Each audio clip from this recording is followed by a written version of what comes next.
Shalom, Shalom, saya Rizky Immanuel Musi. saya Gita Francisca. Kami adalah Siapa?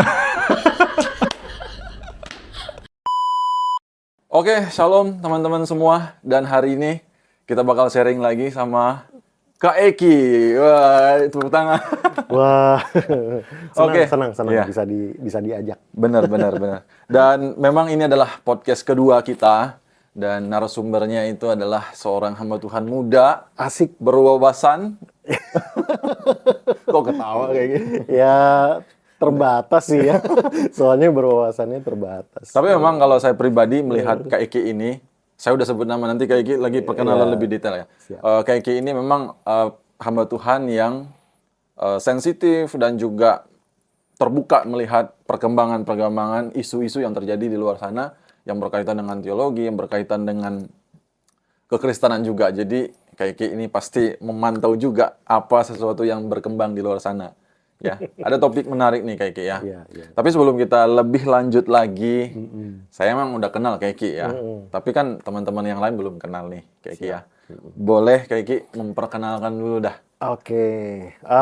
Perkenalan, nama saya Pendeta Rizky Immanuel Nusi ya, tapi saya biasa dipanggil sama adik-adik ya. Iya, Itu Kak Eki. Kak Eki. Iya. Ya, panggilan kecilnya sih Eki ya. Jadi Benar. kadang ya panggil itu aja. Kalau kita ketemu di mana panggil Kak, Bang atau nama juga nggak apa-apa kali ya. Benar. Itu terus ya emang bener sih suka sama yang sedang Ya. happening, yang sedang terjadi sekarang dan termasuk topik yang nanti kita mau bahas. Benar. Jadi ya, tapi memang saya sadari sih mungkin agak terbatas juga. Jadi karena mungkin baru juga ya, jadi saya belum sempat sampai cari resource yang seperti apa. Tapi ya semoga nanti percakapan kita bisa asik gitu ya. Oke. Juga bisa menambah wawasan bagi teman-teman juga. Saya gembala di GOPKB, Gereja Oikumene Persekutuan Kristen Bontang. Jadi dulu sih Septian pernah Iya. praktek di sini ya. Betul, Nah, 2017 kayak. Iya, jadi 2017. kenal dan juga sampai sekarang masih ya kita- Kontek-kontekan. kontek-kontekan. Ya kakak adik lah gitu Iya. kan. Jadi itu terus istri saya Kak Nita Ada di Kanita depan. juga di sana. Iya. Iya, jadi berdua kami melayani di sini dan bersyukur untuk semua kesempatan pelayanan sih bisa Tuhan kembangkan, bisa Tuhan Tuhan kasih banyak kesempatan untuk bisa mengembangkan diri. Benar. Thank you, Kak. Sih. Siap. Dan kayak gini kan masih dibilang bahwa pendeta muda, gembala muda, dan hamba Tuhan muda gitu ya. Oke, ya bisa sih kalau consider umur ini masih bilang muda ya, tapi ya Tapi kita nganggapnya gitu ya. Iyalah ya, Nah, bisa lah. kan di luar sana juga ada teman-teman nih yang juga adalah gembala muda, Oke. sama seperti saya, Iya. hamba Tuhan muda. Oke. Kayaknya ada nggak sesuatu yang pengen Kayaknya sampaikan nih untuk teman-teman yang melayani juga secara khusus full timer gereja gitu. Iya sih, sebenarnya kita sih harusnya belajar terus ya. Ya. Nggak pernah kita merasa diri tahu atau merasa diri mentok gitu untuk tahu segalanya. Saya udah tahu, saya nggak ada sih. Kita Benar. terus expand diri, kita terus mengembangkan diri lah lewat resource apa aja. Dan kayaknya jangan anti sama yang berita-berita yang misalnya negatif atau apa, itu juga kita pelajari ya. Sekali lagi ya tentu saja filternya firman Tuhan. Benar. Jadi secara basic kita kuat ya dalam firman Tuhan, tapi juga kita kita tetap bersentuhan dengan dunia yang ada. Secara khusus anak-anak muda nih. Oh, iya. Karena mereka lah yang bersentuhan langsung dengan zamannya kan. Nah, jadi kita perlu untuk bisa mengelola itu semua. Nah, anak-anak pemimpin-pemimpin gereja yang muda nih udah seharusnya seperti itu tanpa ya meninggalkan kebenaran firman Tuhan sih. Ya. Itu yang memang harus kita pegang sih. Oke, thank you banyak kayak ya Siap. buat pesan-pesan buat teman-teman. Jadi tetap semangat teman-teman, gembala-gembala muda, hamba Tuhan muda ya.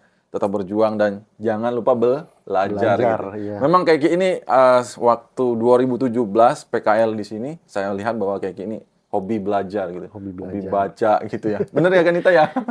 Ya, kan kita daripada benjol ya.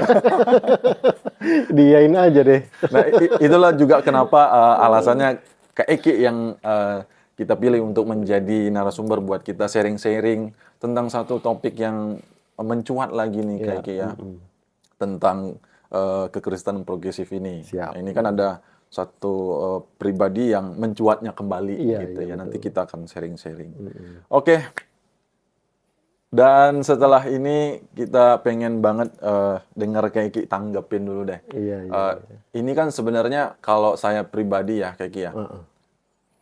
Pertama kali dengar tentang kekristenan progresif ini kan satu hal yang buat saya baru nih, Oke. baru muncul gitu ya, baru saya pikirkan juga nih apa nih gitu ya. Iya, iya. Awalnya saya nggak ini ya, nggak terlalu aware, nggak terlalu notice dengan ini. Tapi begitu udah merambat ke teman-teman pemuda, loh akhirnya, oh ini ternyata ada dampaknya Iya, gitu. iya, iya. Makanya hari ini kita pengen banget nih sharing-sharing tentang hal itu. Iya, siap. Kiki sendiri udah denger ya, udah mantau juga ya, Iya, udah ini apa yang terjadi di luar sana nih. Jadi menurut Kiki nih, apa sih yang dimaksud tuh dengan kekristenan progresif itu sendiri gitu? Atau awalnya itu gimana sih?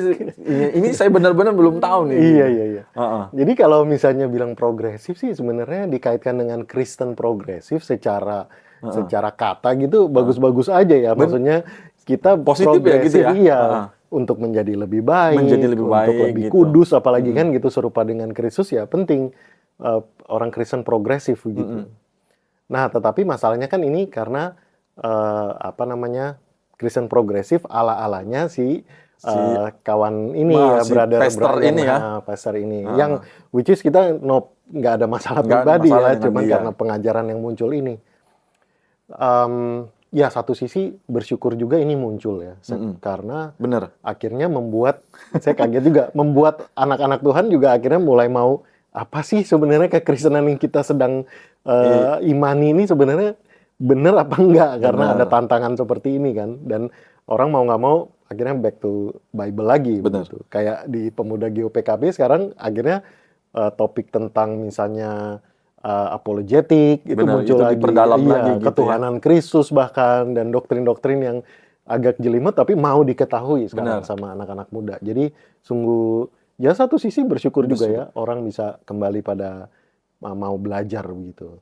Mirip-mirip dulu waktu Karl Barth yang abad-abad pertama kan, dia waktu itu liberalisme marak sekali. Tapi Karl Barth ini akhirnya membawa orang-orang Kristen, anak-anak muda untuk membuka Alkitab lagi. Walaupun Karl Barth sendiri dianggap sebagai neoliberalisme ya, tetapi apapun yang penting pemuda-pemuda itu, anak-anak muda mau buka Alkitab lagi, mau belajar lagi firman Tuhan. Akhirnya mereka aware lagi dengan Alkitab lagi. gitu Nah, ya. kayak pikir-pikir begini, jadi kok kayaknya berulang gitu. Jadi berulang. Kejadiannya hampir mirip gitu ya. Iya, kayaknya begitu. Nah, juga dulu kalau saya sih nggak terlalu kaget sama ini karena dulu kalau inget apa namanya kayak Oprah Winfrey.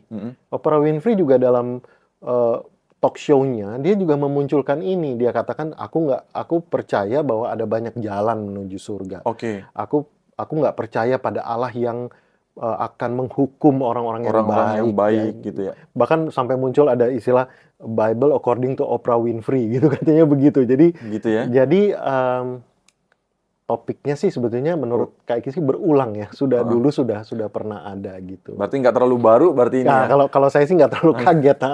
Cuman memang kan mungkin yang sekarang kemasannya di Pastor Brian ini ya. dengan gaya tampilan yang keren ya, gitu ya. yang apa ya pokoknya menarik untuk anak muda begitu. Jadi memang mencuatnya lagi gitu artinya. Cuman sudah ada versi-versi sebelumnya, tapi sekarang udah ada versi baru lagi Versi nih. baru gitu. lagi, iya benar. Yang kembali di-up oleh media sosial gitu ya. Apalagi. Juga cepat kan. Benar. Ini ya, dengan medsos. Medsos, benar Kak. Itu cepat sekali kan, langsung semuanya itu deh. Makanya kita juga harus cepat nih. Iya, makanya langsung buru-buru deh datang. Iya, benar. Jadi memang sisi lain ada baiknya supaya kita juga kan harus tahu yang benar supaya tahu yang salah kan gitu ya. Betul. Makanya sekarang anak-anak muda gereja juga kembali lagi ke Bible gitu yang kayak sampaikannya. Jadi semuanya pada apa nih gitu. Harus bisa bilang ini benar, harus bisa bilang ini salah kalau udah paham nih konsep yang benernya kan gitu kayak ya. Dan jadi satu sisi kita bersyukur. Betul. Dan kalau kita mau lihat sejarahnya ya, Sejarah. ini kenapa pemikiran-pemikiran begini muncul kan sebetulnya kalau dari kita harus lihat dulu karena udah mulai keberagaman agama yang mulai juga mencuat ya. Agama yang banyak. Nah, apalagi ini kita bicara kekristenan waktu tahun awal-awal ya, bukan awal-awal ini, maksudnya ketika Eropa misalnya, Eropa itu masih jadi Kristendom. Kristendom tuh pusat kekristenan ada di sana gitu. Nah, dengan modernisme dan segala macam, akhirnya agama-agama, budaya-budaya lain masuk juga ke Eropa. Nah, mereka mulai melihat nih, orang Eropa mulai terbuka. Oh, ternyata ada yang namanya hijab, ada yang namanya sorban, gitu ya. Nah, dengan budaya yang begitu, mereka mulai mempertanyakan nih, ini dengan budaya selain kekristenan yang cukup unik, budaya-budaya ini, apakah kekristenan juga ternyata begitu masih yang seperti dulu begitu? Karena mereka itu cukup unik, mereka cukup indah juga kalau lihat budaya Hindu, budaya Asia misalnya kan. Dan juga akhirnya membuat suatu yang plural ini, kekristenan juga semakin akan merasa diri lebih harus diterima gitu, sama-sama menerima, dan kekristenan tidak bisa lagi suatu yang merasa diri superior. Dan dengan demikian akhirnya bisa mengurangi keunikan Kristus. Supaya yang lain juga bisa, kan lain tuh sama gitu, yang lain kan juga indah, yang lain kan juga bagus. Iya, benar-benar. Mereka juga ngajarin tentang Allah, tentang higher being gitu kan. Jadi dengan begitu mengurangi nih yang keunikan Kristus. Nah, problemnya ketika orang-orang ini sudah akan menjadi sarjana-sarjana teologi. Sarjana-sarjana teologi dengan pemikiran begitu akhirnya mengadopsi pemikiran begitu ya. Memunculkan di dunia teologi yang baru juga.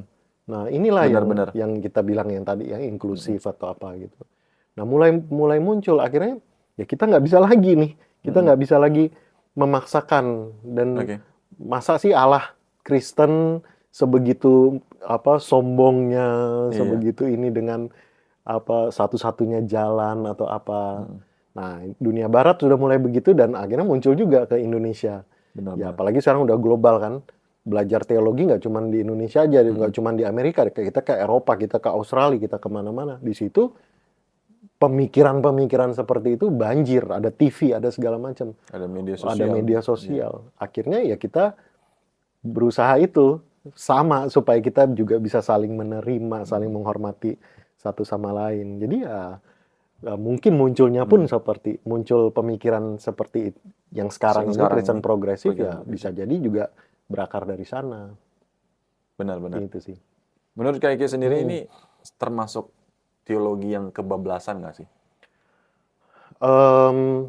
Kebablasan dalam artian saking ingin membuat teologi yang terbuka untuk siapapun, akhirnya membuat hal ini gitu, membuat konsep ini gitu. Kan yang paling menjadi trendingnya Pastor Brian ini kan bicara soal siapapun bisa diselamatkan asal dibuat baik gitu. Betul. Jalan keselamatan itu karena seseorang berbuat baik gitu. Iya. Bisa jadi kebablasan kalau pakai kalimat kata itu ya, atau juga ingin merasa tadi itu diterima. Akhirnya terciptalah personalnya dia ingin diterima gitu ya.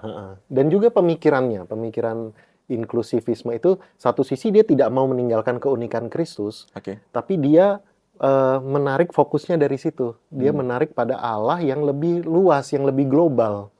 Nah, ini yang jadi problemnya inklusif ini. Jadi kayak misalnya dia punya tokoh ya, misalnya namanya siapa sih? Renner ya, Karl Renner itu teolog Katolik sebenarnya. Nah, dia katakan bahwa Kristus itu ada di situ, ada dalam perbuatan baiknya, ada dalam kerajinan dia melakukan sakramennya, sehingga dia pun bisa diselamatkan karena ada Kristus, karena ada Yesus di situnya. Dia melakukan ritual agama yang baik dan sebagainya. Nah, itu sehingga si inklusivisme ini mereka berusaha melihat Allah ada di semua agama, sehingga kebenaran Yesus itu juga bisa muncul di agama-agama ini. Nah, Itu paham ya. inklusivisme. Oke. Nah, ya memang kita harus tarik ke situ ya akhirnya. Benar-benar. Karena nggak bisa lepas itu dari pemahaman itu menurut Itu akarnya saya. Akarnya dari sana. Terus tadi Septian tanya itu yang apa sih yang keduanya tadi? Yang kebablasan. Yang kebablasan. Terus apa tadi berikutnya yang kedua? Nggak tahu, lupa. Ya, yang jelas seperti itu. Tapi itu ada sanggahannya. Misalnya orang inklusif sendiri bisa yang namanya Jung itu siapa sih? Kayak lupa. Dia bilang pemahaman seperti ini akan membawa ke pluralisme akhirnya. Pluralisme itu yang akhirnya Yesus ada di semua banyak jalan menuju Roma dan sebagainya. Nah, itu yang sudah agak kebablasan. Tapi inklusif hati-hati bisa jatuh ke sana. Itu yang perlu hati-hati sih.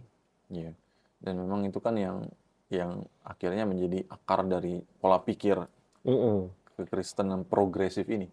Ini kan sebenarnya pola pikir mereka ini kayaknya. Perasaan sih. Menurut saya sih perasaan lebih ke perasaan, ya. Jadi merasa gitu ada sentimental penerimaan dari agama lain, makanya kita juga harus merubah nih apa yang kita betul. Pengajaran tradisional itu harus dirubah gitu, harus ini. Tapi yang dirubah ini kan termasuk pengajaran yang sifatnya absolut gitu. Yeah. Yang mutlak udah gini, ini nggak bisa digoyang-goyang sedikit. Justru ini yang mau digoyang gitu ya, dirubah sedikit supaya demi untuk ya diterima di lingkungan apapun gitu ya. Karena mungkin bagi mereka yang absolut tadi, yang pengajaran tradisional ini, mereka anggap jahat mungkin gitu ya, nggak mengasihi, egois dan se-egois itu. Jadi kita tinggalkanlah hal-hal yang itu. Nah itu, jadi kesalahannya begitu sih, menganggap yang tradisional itu jahat, yang tradisional itu egois, yang tradisional itu tidak mengasihi. Padahal nggak juga. Justru kita lihat yang pengajaran tradisional adalah pengajaran ortodoksi yang sebetulnya harusnya cukup bisa dipegang. Nah ini prinsipnya ya, sebetulnya pengajaran kekristenan itu tidak dipengaruhi oleh perubahan sosial, sosiologi dan sebagainya. Prinsipnya sudah ada, Tuhan berikan di dalam Alkitab, dan itu yang harus kita pegang. Benar. Dinamika perubahan sosial itu silahkan terjadi, nggak apa-apa. Tapi Alkitab tetap. Tugas orang Kristen memang mereka menyelidiki atau mempelajari situasi, tapi back to Bible, kembali lagi ke Alkitab. Alkitab bilang apa? Jadi bukan kebenaran Alkitab yang menyesuaikan sosio, jangan seperti itu. Sama kayak kita pelajari planet-planet atau apa, bukan pemikiran kita yang merubah planet-planet, enggak. Tapi kita yang mengikuti planet yang hal-hal ini, realitanya seperti apa. Nah, kebenaran firman Tuhan sudah kita ketahui hakiki dan absolut ya, juga objektif. Nah, itulah makanya yang kita itu tidak berubah sesuai dengan sosio tadi. Dunia bagaimanapun, sosial. Apalagi perasaan. Kita nggak ngukur perasaan kita jadi suatu yang menggugat objektivitas, nggak bisa dong. Nah, kita subjektif sekali sebetulnya gitu. Memang dari konsep yang saya tangkap nih dari pastor ini juga, dia katakan bahwa yang saya percayai saat ini katanya. Jadi artinya ada kemungkinan itu akan berkembang dan berubah gitu. Jadi makanya disebut pola pikir yang progresif, nanti sekarang A, nanti B dan seterusnya, dan bisa terus mengalami ini. Iya sih. Ini kan agak ini ya. Tapi pertanyaannya, apakah benar Alkitab bisa dipandang seperti itu? Benar. Gitu ya, progresif seperti itu ketika situasi berubah, ketika kondisi-kondisi menjadi berbeda, ya nanti Alkitab menyesuaikan lagi. Apakah betul Alkitab bisa begitu? Iya. Cuman titik kita berjalan berpikir kita bahwa karya keselamatan itu datangnya dari Allah kepada kita kan, bukan kitanya yang menentukan karya keselamatan Allah. Bukan itu pola pikir yang kita yang mengatur keselamatan yang Allah berikan itu maunya kita begini gitu ya Kanita ya.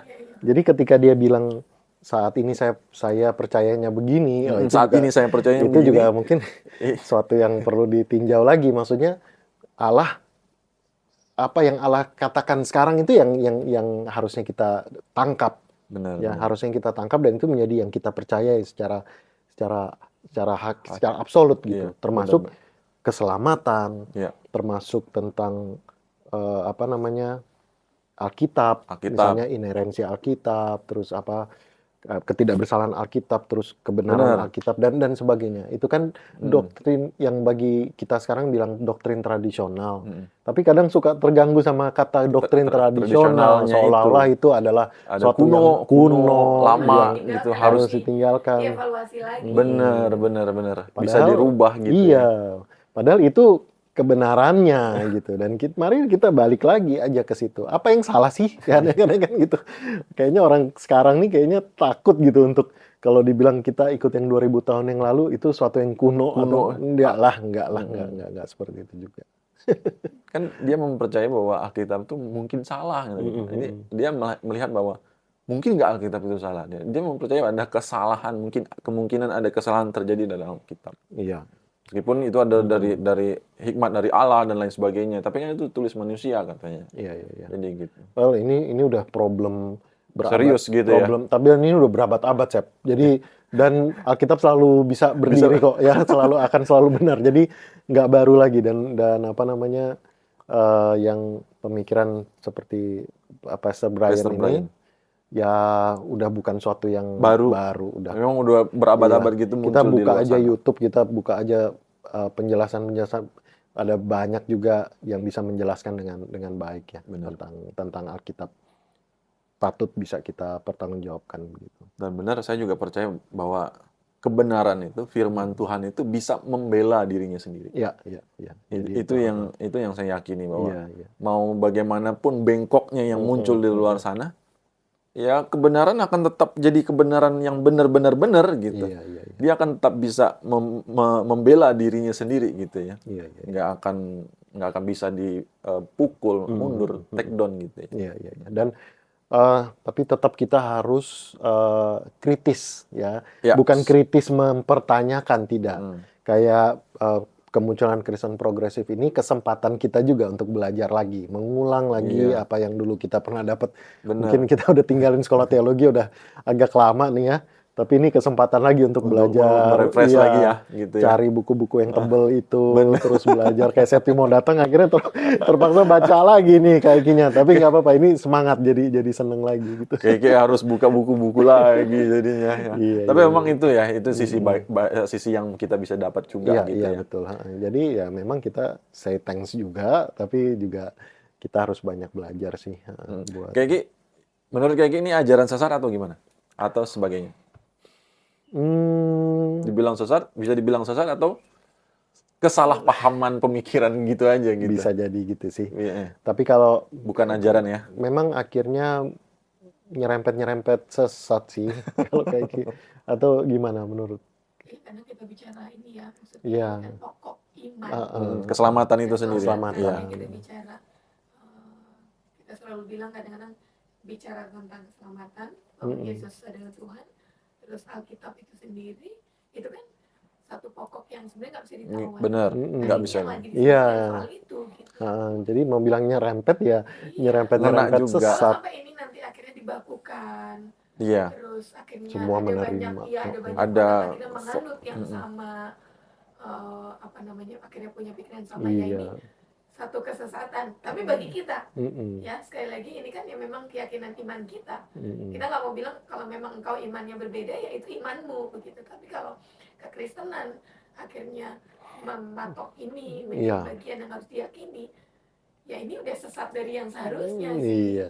Sama Jadi, ada misalnya jalan kita harusnya A, tapi terus kita putuskan untuk ke jalan lain.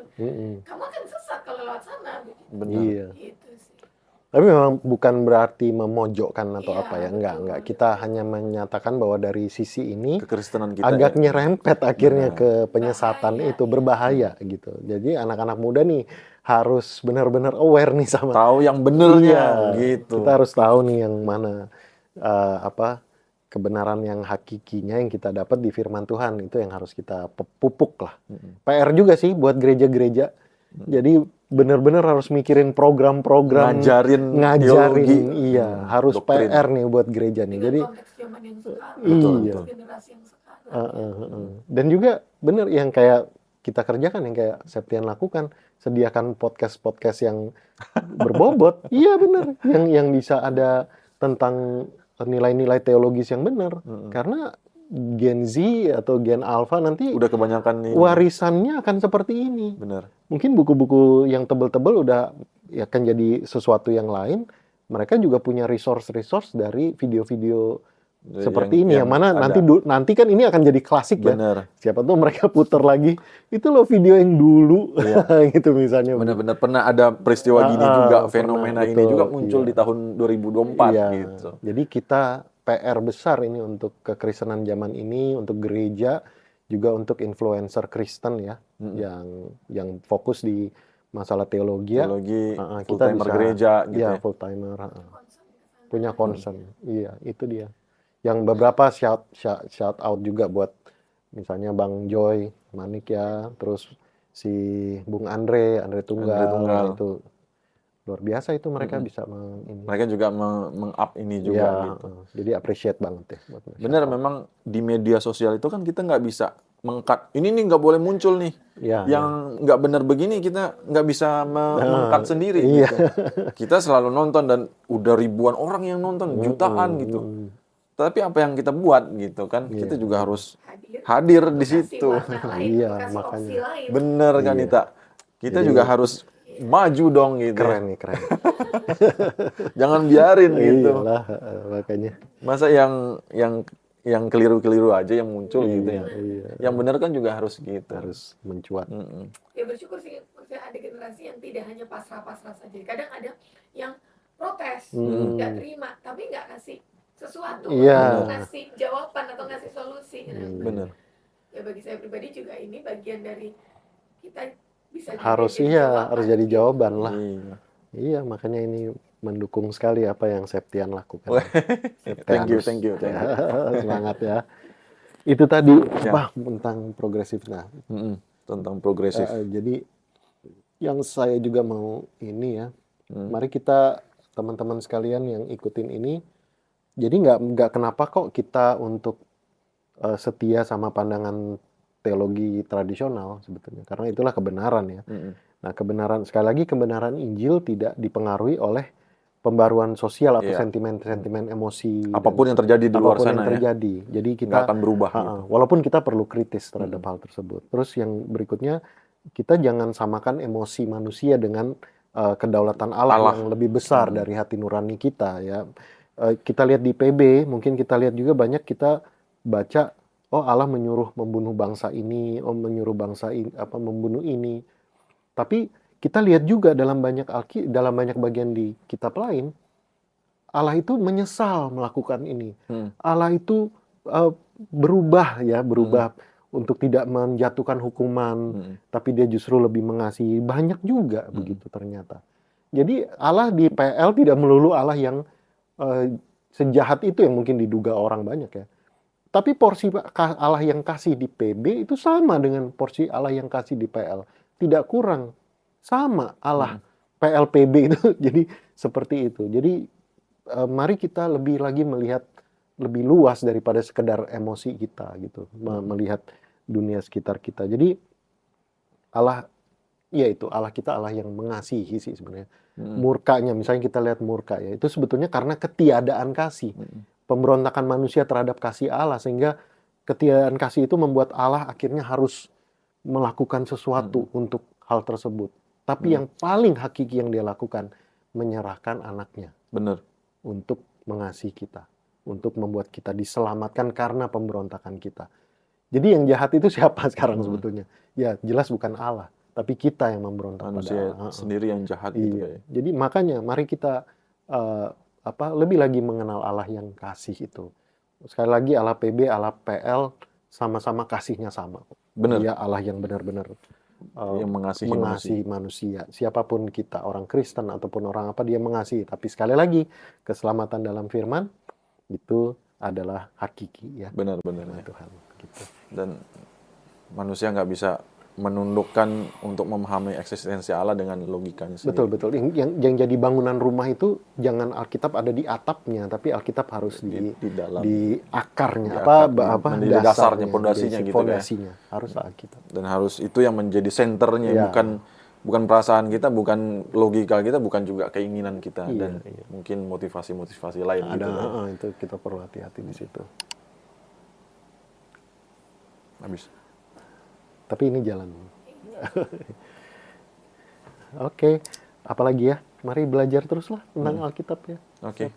Kita perlu sama-sama, guys. Iya, mungkin juga ini ya, maksudnya ketika mungkin muncul gimana nanti kalau satu waktu ada pikiran atau perasaan lain, mungkin perlu lihat kembali ke perspektif salib ya. Ya kita ini orang berdosa yang diselamatkan hanya karena anugerah aja. Jadi ketika misalnya muncul satu pemikiran, satu perasaan yang kok nggak cocok sama Alkitab gitu ya, kesan kita gitu. Kita jangan merasa perasaan kita yang benar. Benar. Tapi kita tundukkan bahwa perasaan kita ini bisa jadi Satu yang udah terselip dengan hal-hal apa. dosa dan sebagainya. Jadi belajar untuk tunduk. Cari lagi kebenaran, belajar lagi, bukannya akhirnya berarti ini Alkitabnya yang salah. Benar. Sangat tidak. Kan tuduhan itu sekarang yang muncul bahwa ini yang Alkitabnya yang salah, pengajarannya yang salah. Perasaan kita, pemikiran kita sangat tercemar oleh dosa. Betul. Makanya itu yang perlu tadi kata kuncinya Kanita itu kita tunduk, submit pada kebenaran. Dan pasti nanti tahun-tahun mendatang bisa jadi muncul lagi hal-hal seperti ini, dan ya pelajaran-pelajaran kayak gini ya harus kita berikan terus kepada anak muda supaya mereka tahu kebenarannya. Benar. Jadi itu aja. Buat teman-teman muda harus pelajari firman Tuhan, pahami kebenaran. Saat teduh. Doa makan juga kayak. Jangan cuma doa makan ya. Saat teduh itu penting. Saat teduh penting gitu ya. Pembacaan Alkitab ya. Mentor rohani juga penting gitu ya. Betul. Supaya mengarahkan gitu. Itu juga kelompok ya, kelompok atau kita punya teman untuk diskusi firman Tuhan. Benar. Itu sangat-sangat penting. Nggak cuma diskusi firman, kadang juga tentang emosi kita, tentang cara kita memandang situasi suatu situasi terjadi sama diri kita, ketika itu juga harus kita bagikan sama firman Tuhan, cocokkan sama firman Tuhan, kita bergumul di situ. Ada teman bicara itu akan sangat menolong sih. Benar. Akan sangat membuat kita bisa terbuka melihat. Ada mindset baru. Iya, ada. Jadi ya penting juga. Makanya kelompok kecil atau kelompok sel itu juga. Tapi juga bukan kelompok terus cerita ngarung ngidul ya. Karena kan bisa aja akhirnya sharing tapi belajar firman-nya bersama-sama. Itu belajarnya itu penting ya. Iya. Ada esensi yang didapat gitu. Betul. Dan juga kayak pelayanan youth itu jangan puas dengan kumpul-kumpul banyak-banyak pemuda gitu. Tapi nggak ada isinya. Iya. Padahal zaman ini udah sangat bisa banyak meracuni, bisa banyak masukan yang mengganggu gitu ya. Membentuk konsep baru. Terus kita kalau nggak punya pondasi yang kuat dari firman Tuhan nih, kita bisa ngadopsi paham-paham nih yang muncul di YouTube, muncul di apapun ya. Itu sangat terlihat baik. Padahal belum tentu benar. Iya. Apalagi dengan kemasan kekinian, yang menarik anak gitu muda, ya, gitu yang kan. bagus. Iya, kayaknya nyaman. Kelihatan enak gitu ya. Iya. Udah kita. Ini ada air mancurnya nih. Ini memang setup yang ada air mancurnya. Mohon maaf ya. ada air terjunnya nih. Ya, gitulah. Oke, silakan sampaikan satu pesan kunci deh buat kita semua supaya menyikapi apa yang terjadi dan memahami bahwa ini suatu hal yang tidak sesuai dengan iman kita. Kita tidak memusuhi personalnya, tapi kita melihat konsep teologi yang diajarkan itu tidak sesuai dengan iman kekristenan kita. Iya. Ya. Jadi bagi saya satu aja, teman-teman harus belajar firman Tuhan, harus hayati betul-betul iman kita ya sebagai anak-anak Tuhan. Tantangan seperti ini akan terus ada sepanjang zaman ya. akan ada sepanjang zaman, tetapi sekali lagi perubahan-perubahan sosial atau pemikiran-pemikiran sosial bukan itu yang mempengaruhi apakah kebenaran Alkitab berubah atau tidak. Tidak. Alkitab tidak berubah, ya. Kebenaran hakiki itu yang kita pegang. Dan juga jangan anti sama teologi-teologi tradisional. Jangan anti, mentang-mentang namanya tradisional, jadi seolah-olah kuno. Jangan anti, tapi justru itulah yang menjadi pandangan kita, patokan kita, ya. Sebab tanpa ada kebenaran objektif yang kita pegang, maka sia-sia. Semuanya subjektif sekarang di dunia ini.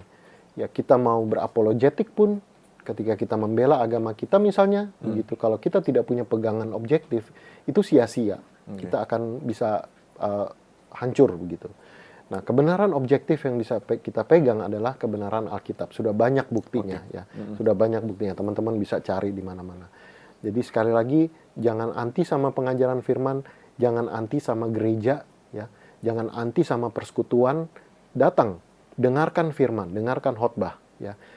Sekarang udah anak-anak kadang datang itu udah males, udah dengan yang penting ngumpul-ngumpul apa. Jangan, cari firman Tuhannya, belajar firman Tuhannya. Itu yang sangat penting, ya, untuk kita tahu sebagai patokan. Jadi firman Tuhan sebagai terang bagi jalan kita itu benar banget. Ya.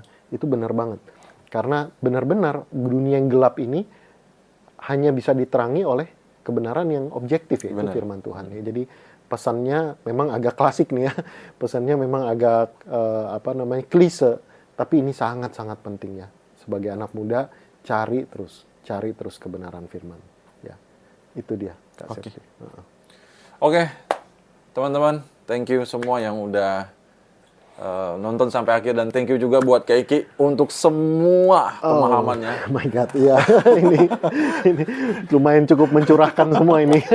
Thank you semua buat Kak Iki yang sudah menyampaikan banyak mindset buat kita dan juga mengajar kita hari ini dan sharing firman dan kebenaran buat kita. Thank you juga buat Kak Nita. Sorry juga kalau ada salah-salah, harus dikritisi juga, ya, teman-teman. Nggak apa-apa, kita harus memang aware dengan semua yang terjadi di luar sana, gitu ya.